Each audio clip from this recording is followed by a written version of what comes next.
Assalamualaikum warahmatullahi wabarakatuh.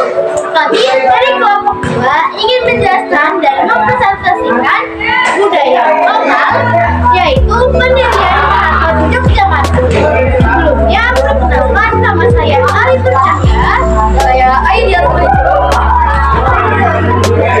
saya Atina Naini. Yang pertama yaitu apa yang terjadi?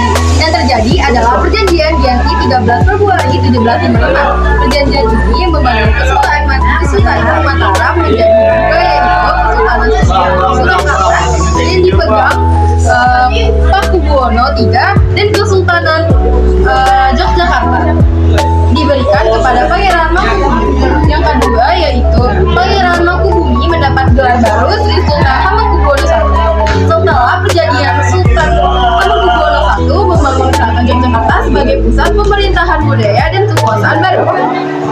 Selanjutnya yaitu fungsi keraton bukan hanya istana raja, tapi juga sebagai kedaulatan politik pusat budaya Jawa, spiritual tentang pemerintah Kesultanan Yogyakarta. Selanjutnya yaitu makna pentingnya yaitu menandai lahirnya Kesultanan Yogyakarta memperkuat legitimasi Sultan Hamengkubuwono I sebagai penguasa dan membantu kekuasaan Mataram yang sebelumnya peristiwa terjadi. Yang pertama yaitu peristiwa penampungan di dua tempat yaitu Desa Giyanti dan Beringan di Yogyakarta. Yang kedua yaitu peristiwa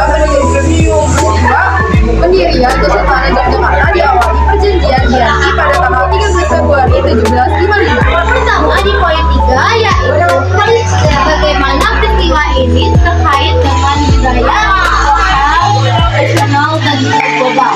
Nah, di hal ini Keraton Yogyakarta ini sangat relevan bagi identitas budayanya yang terdiri dari seni, terus juga tradisi dan adat istiadat Jawa.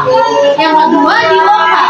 Nah, Keraton Yogyakarta memiliki peran penting bagi penjajahan atau perjuangan kemerdekaan Indonesia. Sultan Hamengkubuwono IX sebagai pemimpin dari Keraton Yogyakarta ini sangat berkontribusi bagi Republik Indonesia. Nah, yang ketiga itu ada global. Di global ini Keraton Yogyakarta sebagai warisan budaya Indonesia dan hal ini tuh untuk meningkatkan citra Indonesia di mata internasional dan juga diplomasi budaya. Selanjutnya siapa yang terlibat? Di sini dia melibatkan 4 tokoh.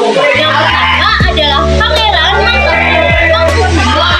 Beliau adalah tokoh utama setelah penjajahan Giyanti bergelar Sri Sultan Hamengkubuwono I, pendiri sekaligus Sultan pertama di Yogyakarta. Yang kedua itu adalah Pakubuwono III, Raja Surakarta lawan politik Mangkubumi yang kekuasaannya dia akui oleh VOC setelah Mataram dipecah. Yang ketiga itu adalah Raden Mas Kahiyang, Mangkunegara I. Awalnya sekutu Pangeran Mangkubumi melawan Surakarta dan VOC, tapi kemudian berpisah dan mendirikan Mangkunegara. Dan yang terakhir ada VOC, Belanda kolonial. Pihak kolonial yang jadi penengah sekaligus memecah Mataram demi kepentingan politik dan ekonomi mereka. Tokoh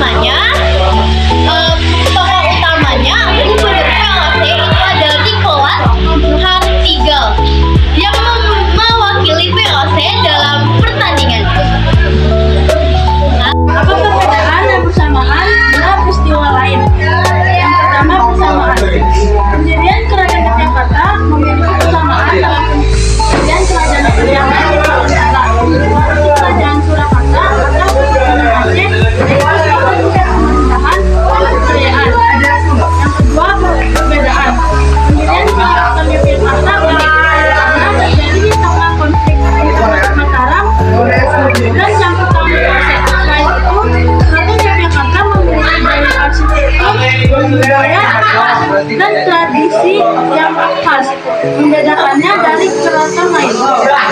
campur tangan saja. Dosen yang melemahkan Mataram supaya mudah dikuasai. Mereka ikut campur dengan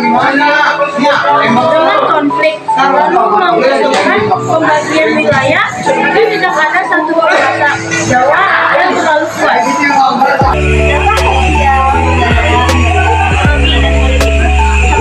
Muncul 2 pusat masyarakat Jawa selama tapi terbagi menjadi terjadinya migrasi ke Yogyakarta untuk membangun dan memiliki bahasa Jawa. Yogyakarta berkembang jadi kebudayaan Jawa seperti tari, gamelan, batik, angklung, dan keraton. Lahirnya tradisi bukan Yogyakarta supaya sepaten tentang upacara, keraton, dan budaya batik Jogja. Perkembangan bahasa Jawa dari kota yang halus. Ketiga, ekonomi. Bangunan suatu lapangan kerja, Jepang, Rajut, petani, dagang. Dan Jakarta berkembang menjadi kota perdagangan dan ekonomi baru di Jawa bagian selatan. Tapi PSC ikut menikmati keuntungan karena menguasai sebagai perdagangan dan menarik pajak.